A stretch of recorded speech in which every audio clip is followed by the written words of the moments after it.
ठीक है, देखो तो चैप्टर का नाम आपका लीनियर इक्वेशंस इन टू वेरिएबल्स। पहले समझते हैं वेरिएबल का मतलब क्या होता है और कांस्टेंट का मतलब क्या होता है। ठीक है, कांस्टेंट का मतलब होता है ऐसा क्वांटिटी जो कभी चेंज नहीं करे। कांस्टेंट मतलब नो चेंज, कोई वैल्यू न्यूमेरिकल वैल्यू क्या होगा आपका, कांस्टेंट वैल्यू होगा। वेरिएबल का मतलब जो चेंज करता हो वैल्यू, अननोन क्वांटिटी बोल सकते हो उसको, अननोन क्वांटिटी। जो चीज आपको नहीं पता क्या मान के चलेंगे उसको हम लोग से वेरिएबल। हाँ,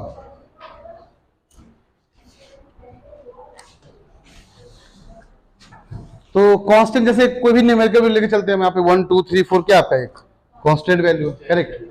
और जो क्वांटिटी चेंज करेगा तो उसके बारे में नहीं पता कुछ भी हम लोग को, तो नहीं पता तो क्या मान के चलेंगे उसको हम एक्स वाई जी मान के चलेंगे। कोई भी क्वांटिटी लाइक एक्स हो गया आपका, एक्स क्या हो गया आपके वेरिएबल हो गया, वाई क्या हो गया वेरिएबल हो गया, जी क्या हो गया वेरिएबल हो गया, आर क्या हो गया वेरिएबल, एस क्या वेरिएबल। मतलब जो चीज नहीं पता है कि इसके पास कौन सा नंबर कौन सा कांस्टेंट वैल्यू होगा या कौन सा न्यूमेरिकल वैल्यू होगा, क्या बोलते हैं उसको हम लोग वेरिएबल। बट जो चीज पता है हम लोग क्या बोलेंगे उसको हम लोग कांस्टेंट। लाइक मैंने बोला, देखो सिंपल से एक बात करें यहाँ पे कि 8 इज इक्वल टू 8 पॉसिबल है कि नहीं, पॉसिबल है ना। एक सिंबल यूज करते हैं हम लोग, क्या ऐसे यूज करते हैं, मैंने 5 और 4, यहाँ कौन सिंबल यूज करेंगे हम लोग, ग्रेटर लेस इक्वल टू क्या यूज करना हम लोग को, 5 इज ग्रेटर देन 4। ओके, तो ये क्वांटिटी बोल रहा है जो न्यूमेरिकल वैल्यू 5 आपका 4 से कैसा आपका बड़ा। एक काम को दोनों तरफ -1 से मल्टीप्लाई करो, क्या बन जाएगा ये -5 और ये क्या बन जाएगा, तो साइन क्या करना पड़ेगा चेंज, क्यों -4 बड़ा हो गया -5। इसका मतलब माइनस साइन से मल्टीप्लाई डिवाइड करने पे आपका हमेशा साइन चेंज हो जाता है। साइन चेंज मतलब लेसर आपका बन जाएगा ग्रेटर और ग्रेटर बन जाएगा आपका लेसर। चमका अच्छे से क्या बोल रहे हैं। अच्छा, अब ये चीज आपको बस कांस्टेंट की बात करें यहाँ पे, अब थोड़ा सा वेरिएबल के अंदर एंटर करते हैं हम लोग। तो वेरिएबल चीज है क्या, जो चीज नहीं पता वेरिएबल बोल उसको हम लोग। नाउ अगर मान लो आप बोल रहे हैं हम x is equal to 2, so what is the meaning of x is equal to 2। तो यहाँ पे एक वेरिएबल है, बात समझना, यहाँ कितने वेरिएबल आपके, एक, और डिग्री कितना है इसका, एक। दो तरीका होता है सोल्यूशन निकालने का। फर्स्ट तरीका डिग्री चेक करो, जितना number of degree is equal to always number of solution, याद रखना, number of degree is equal to always number of solution. तो जितना डिग्री होगा आपका उतना ही सोल्यूशन, उसी को रूट्स बोलते हैं। सोल्यूशन को क्या बोलते हैं हम लोग, और इसी को क्या बोलते हैं हम लोग, जीरोस। क्या बोलते हैं इसको हम लोग, यही सब आपका आंसर है, यही क्या आपका है आंसर। तो आंसर बोल लो, सोल्यूशन बोल लो, रूट्स बोल लो, जीरोस बोल लो, बात यहाँ पे एक ही है। तो मैंने बोला कि जितना डिग्री होगा उतना ही सोल्यूशन, उतना ही आंसर, उतना ही जीरोस, उतना ही रूट्स आएगा। तो देखो यहाँ डिग्री कितना है आपका, एक। तो एक्स के प्लेस पे ऐसा क्या पुट करे कि LHS becomes equal to RHS, क्या पुट करेंगे, 2। क्या पुट करेंगे, तो एक्स के प्लेस पे 2 पुट करना ही पड़ेगा ताकि 2 is equal to becomes equal to 2। बात समझे। यहाँ पे कितना आंसर पॉसिबल है, सिर्फ और सिर्फ एक आंसर, कौन सा, 2 पॉसिबल है। 2 के अलावा क्या कोई आंसर पॉसिबल यहाँ पे है, नहीं है। अगर मान लो बोर्ड x square is equal to 4, अब बताओ डिग्री कितना है यहाँ पे, तो कितना आंसर पॉसिबल है, 2 आंसर। कितना आंसर, तो 2 आंसर पॉसिबल है। क्या पुट करो एक्स के प्लेस जो कि आपका एलएचएस इक्वल टू आर हो जाए, एक -2 और एक चेक कर लो, -2 का स्क्वायर +4 +2 का स्क्वायर भी हो रहा है ना। तो आज के बाद से ध्यान रखना वो क्या, कि आपको ये ध्यान रखना कि नंबर ऑफ डिग्री जितना होगा ना उतना ही आंसर आना ही आना, एनी हाउ, चाहे कुछ भी कर लो आप। तो ये हम बात कर रहे हैं डिग्रीज की बात कर, जो कि आपको नेक्स्ट क्लास से पढ़ना है, नेक्स्ट मतलब ग्रेड में पढ़ना है। लेकिन आपको क्लास 9th में क्या पढ़ना है, आपको पढ़ना है कि अगर मान लो सोल्यूशन चेक करना हो कि आंसर कितना निकालोगे, सॉल्यूशन कितना निकालोगे, जीरोस कितना निकालोगे या रूट्स कितना निकालोगे, इसको चेक करने का एक और तरीका है कि वेरिएबल चेक करो कितना है। अगर वेरिएबल 1 है, कितना वेरिएबल आपका 1, तो उसका एक ही आंसर आएगा, लेकिन डिग्री 1 होना चाहिए। इसमें याद रखना कि इस वाले चैप्टर में आपको ध्यान रखना है लीनियर इक्वेशंस इन 2 वेरिएबल्स के अंदर डिग्री कितना होना चाहिए आपका, 1 होना चाहिए। कितना होना चाहिए, अब सुनो बात को, तो 1 डिग्री रहेगा तो एक ही आंसर आएगा। तो मुझे पता है x इक्वल टू 2, तो यहाँ पे एक ही आंसर आया, मुझे चाहिए 2 आंसर। तो वेरिएबल कितना कर लेंगे, 2 वेरिएबल। अब इस बात को ध्यान रखना, जितना वेरिएबल उतना ही आंसर, उतना ही सोल्यूशन, उतना ही रूट्स, उतना ही जीरोस। समझा क्या बोल रहे हैं हम। तो यहाँ पे हम डिग्री से खिलवाड़ नहीं करेंगे, डिग्री को एक ही फिक्स कर दिया हमने, लेकिन वेरिएबल को चेंज कर सकते हैं। तो नंबर ऑफ वेरिएबल, अब क्या लिखोगे यहाँ पे, number of is equal to number of, या फिर जीरोस, या फिर आंसर, या फिर रूट्स। तो इस चैप्टर में पढ़ना लीनियर इक्वेशंस इन, तो दो वेरिएबल तो कितना आंसर आएगा? दो आंसर आएगा। कितना सोल्यूशन आएगा? दो आएगा। अगर क्वेश्चन में कहीं बोल दे आपको दो आंसर चाहिए तो वेरिएबल कितना लोगे आप? दो लोगे। एक चाहिए तो कितना वेरिएबल लोगे? तीन चाहिए तो कितना लोगे? चार चाहिए तो कितना लोगे? पांच चाहिए तो कितना लोगे? इसका सिंपल सी बात समझ गए यहाँ पे। लेकिन एक और बात क्लियर कर लो, जितना वेरिएबल रहेगा उतना इक्वेशन ही बनेगा। तो number of variable is equal to, एक और टर्म लिखना पड़ेगा, number of equation. Number of, अब इक्वेशन क्या होता है समझते बात को अच्छे से, फील करते अच्छे से इस चैप्टर को। यहां पे x इज इक्वल टू 2 मैंने एग्जांपल दिया था, correct. x is equal to 2 में कितने इक्वेशन है? सिर्फ एक ही इक्वेशन। कितना है आपका? एक इक्वेशन। लेकिन मान लो दो वेरिएबल लिया आपने, x plus Y is equal to 2, तो यहां कितने वेरिएबल हो गए? तो कितना इक्वेशन में होना चाहिए? दो। सॉल्यूशन में कितना होना चाहिए? आंसर में कितना? रूट्स में कितना? जीरोस में कितना? इक्वेशन में कितना? यहां पे कितना? यहां पे है कितना? अभी पूछ रहे हैं हम। अभी एक है, कितना होना चाहिए? एक और लेना चाहिए पड़ेगा। तो मान लो एक और लिए, x minus Y equal to 2, या चलो जीरो ले लो, ठीक है। अब देखो, अब यहां पे दो वेरिएबल है, दो इक्वेशन है, तो आपका दो आंसर आएगा। कितना आंसर आएगा? लेकिन ऐसा ना हो, मैंने पूछा ऐसा नहीं है। लाइक मैंने बोला कि वेरिएबल दो थे बट इक्वेशन एक ही है, इस केस में आपके इनफिनाइट आंसर पॉसिबल है। इसको प्रूफ करते कैसे? इसको कॉपी करना किसी को, पहले कॉपी कर लो आप। तो एक बार सब कुछ दोबारा रिवाइज कर लो जो पढ़ा है आपको, ठीक है। चलो दोबारा बोलते हैं। नंबर ऑफ डिग्री से क्या पता चलेगा कितना उसका आंसर आना चाहिए? क्या आना चाहिए उसका आंसर? एक डिग्री तो, दो डिग्री तो, तीन डिग्री तो, चार डिग्री तो। बट नंबर ऑफ आंसर निकालने का और भी तरीका है। क्या तरीका? वेरिएबल चेंज करके। एक वेरिएबल तो, दो वेरिएबल तो, तीन वेरिएबल तो, चार वेरिएबल तो। एक और बात बताया था कि number of variable number of equation के बराबर होना चाहिए। एक वेरिएबल तो एक इक्वेशन, एक वेरिएबल तो दो वेरिएबल तो, तीन वेरिएबल तो, चार वेरिएबल तो। अब तीनों कंबाइन करके बोलते हैं, like number of variable, number of equation, number of answer, ठीक है। चमका? चलो, एक वेरिएबल तो, दोबारा पूछ रहे, एक वेरिएबल एक आंसर एक इक्वेशन, ऐसा बोलना आपको। मैं बोलूंगा एक वेरिएबल, क्या बोलना आपको? एक आंसर एक इक्वेशन। दोबारा, एक वेरिएबल तो एक आंसर एक इक्वेशन, दो वेरिएबल तो तीन वेरिएबल तो तीन आंसर तीन इक्वेशन। अरे मजा नहीं आ रहा तुम लोग, खा के नहीं आया खाना क्या आज? सो रहे तू? जरा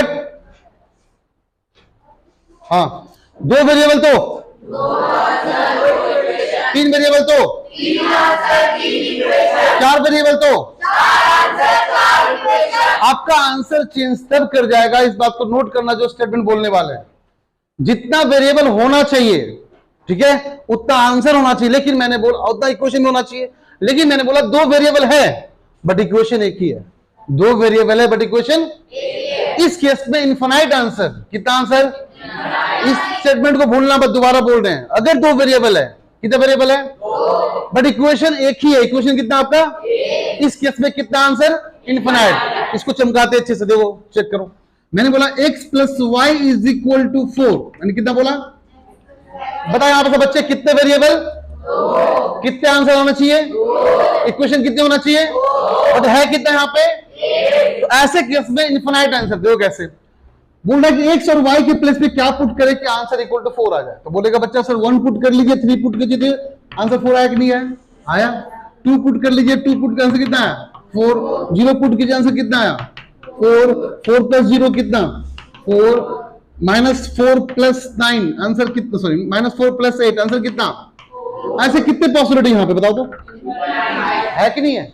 लेकिन दो ही क्वेश्चन रहेगा ना, तो उसको आपको पुट करके सेटअप कर देगा। क्योंकि अगर मान लो सेकेंड इक्वेशन ऐसा बोल रहे थे, बच्चे लोग, x minus Y is equal to 4, मैंने सेकेंड इक्वेशन ऐसा दे दिया। अब x एंड y का वैल्यू ऐसा पुट करना होगा जो दोनों जगह पुट करने पर सेटिस्फाई करे। मतलब उसका डिफरेंस 4 आना चाहिए, उसका समेशन भी 4 आना चाहिए। ऐसा कब पॉसिबल है? ऐसा पॉसिबल तब है जब x को तुम 4 पुट कर लो और y को 0 पुट कर लो। चेक करो, और कोई पॉसिबिलिटी यहां पे है नहीं। देखो 4 प्लस 0, 4 माइनस 0, क्या दोनों इक्वेशन को सेटिस्फाई किया कि नहीं किया? ऐसे केस में दोनों इक्वेशन सेटिस्फाई होना चाहिए। अब ऐसा आंसर बस दो ही पॉसिबल है, x equal to 4 y equal to 0। तुम और कुछ ट्राई करके चेक करो, कभी सेटिस्फाई नहीं करेगा। लेकिन दो वेरिएबल है, दो इक्वेशन होगा तो दो ही आंसर आएगा, बट दो वेरिएबल है, एक ही इक्वेशन है तो इनफिनाइट आंसर आएगा। चमका नहीं चमका? इस चीज को अपने लैंग्वेज लिखो फटाफट जल्दी से बच्चे। एक जनरल इक्वेशन की बात कर रहे हैं, ax plus B Y plus C is equal to 0। ठीक है, आपको कंपेयर करना है और कंपेयर करके ए बी सी का वैल्यू बताना है। ये आपका 4.1 का पहला क्वेश्चन इसी टाइप का है।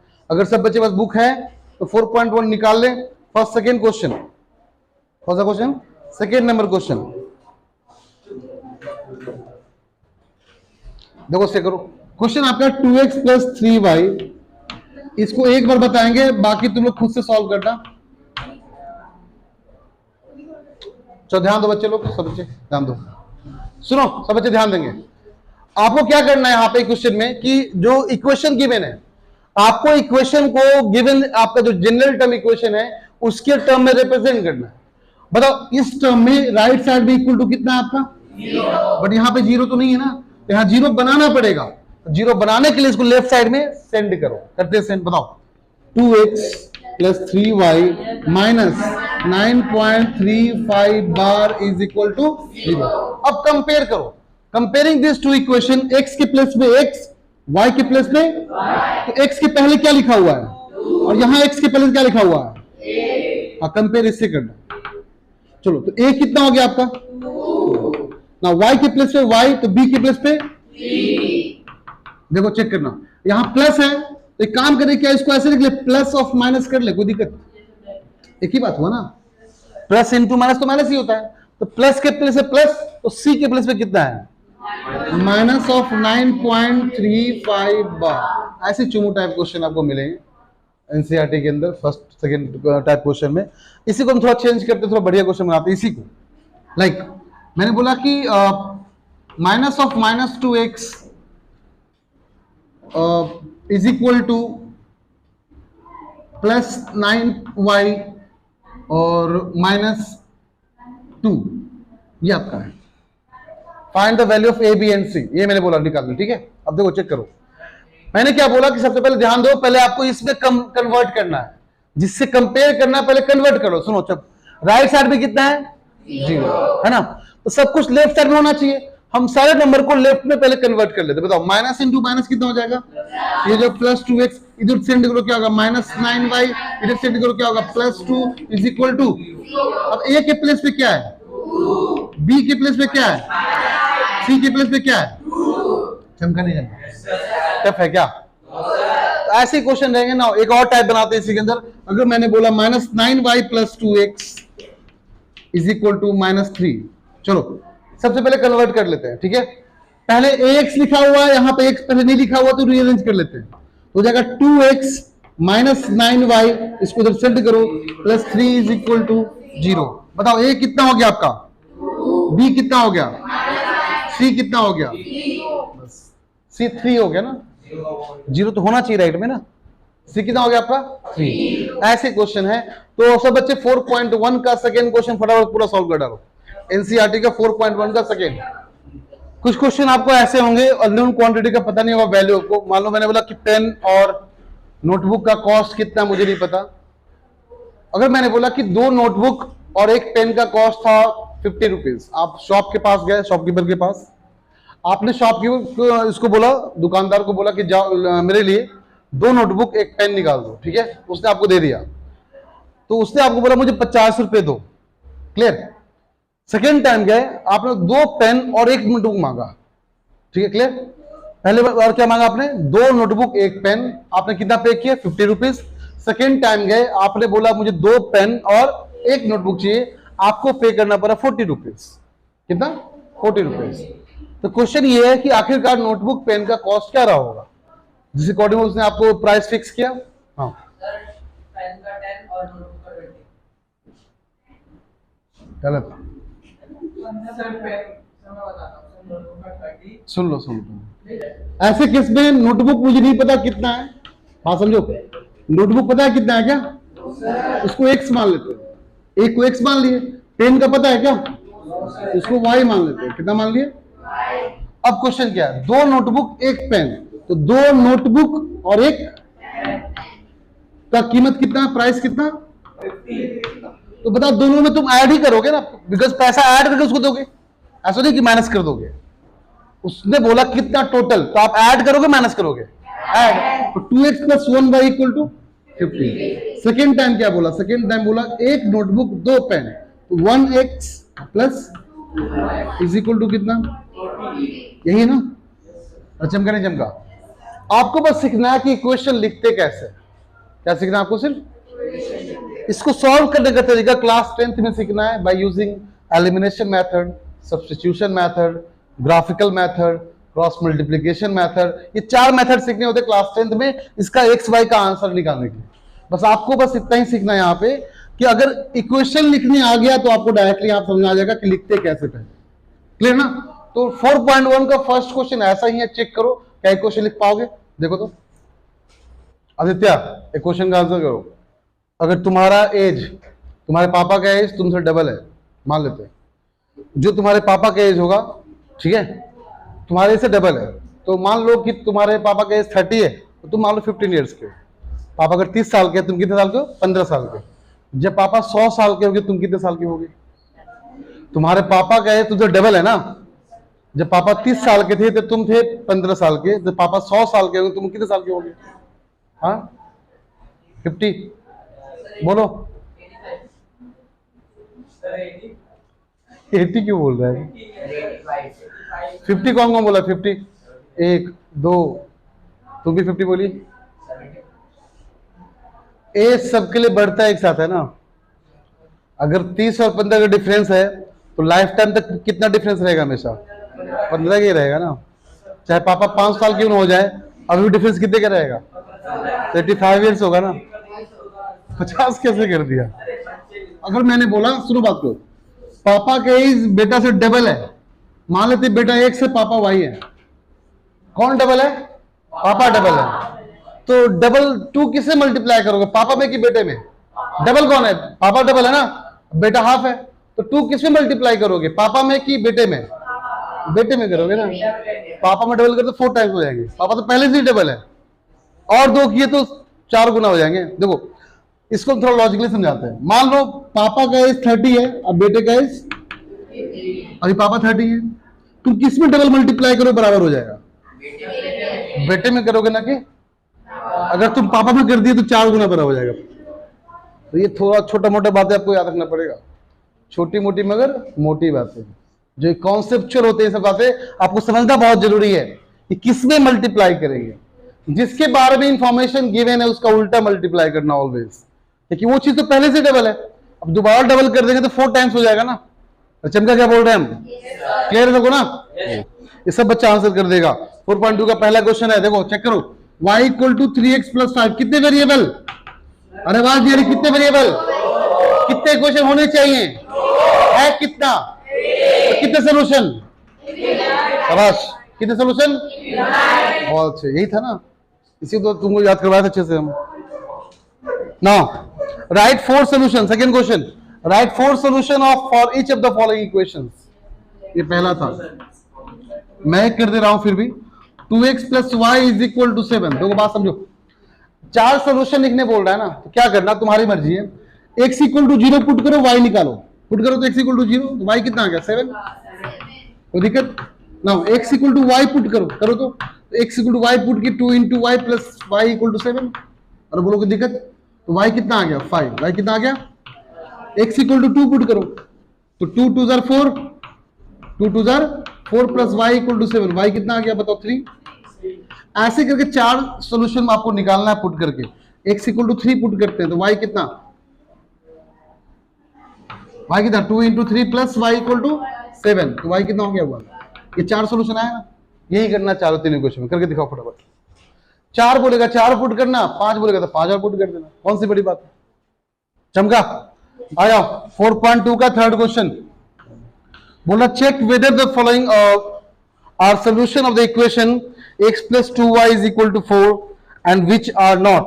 इक्वेशन दे रखा आपका, सब बच्चे ध्यान देंगे। इक्वेशन आपका है x minus 2y is equal to, तो ऐसे आपके 6 क्वेश्चंस गिवन है, 5 क्वेश्चन गिवन, सॉरी, पांचों में क्या है ना, देखो कोऑर्डिनेट सिस्टम क्या होता है, पहले x आता है, बाद में फर्स्ट क्वेश्चन आपका है 0,2, 0,2, तो x के प्लेस पे क्या पुट करोगे आप लोग, y के प्लेस क्या पुट करोगे आप, आवाज कितने पुट करोगे, पुट करो x के प्लेस पे 0, क्या होगा 0 minus 2 into 2 is equal to 4, तो 0 तो 0 हो गया, हट गया, तो माइनस 2 इंटू 2 कितना, minus 4 is equal to 4, possible है क्या, अरे पॉसिबल है क्या, तो बोलेंगे आपके सेटिस्फाई नेक्स्ट क्वेश्चन, नेक्स्ट आपका है कितना 2,0, पुट करो, तो x के प्लेस पे 2, y के प्लेस पे 0, पुट करो किसमें, मेन इक्वेशन में, किसमें पुट करो, 2 माइनस 2 इंटू 0 इक्वल टू 4, बताओ 2 माइनस 0 इक्वल टू 4 हुआ क्या, और 2 माइनस 0 कितना होता है 2, 2 इक्वल टू 4 पॉसिबल है क्या,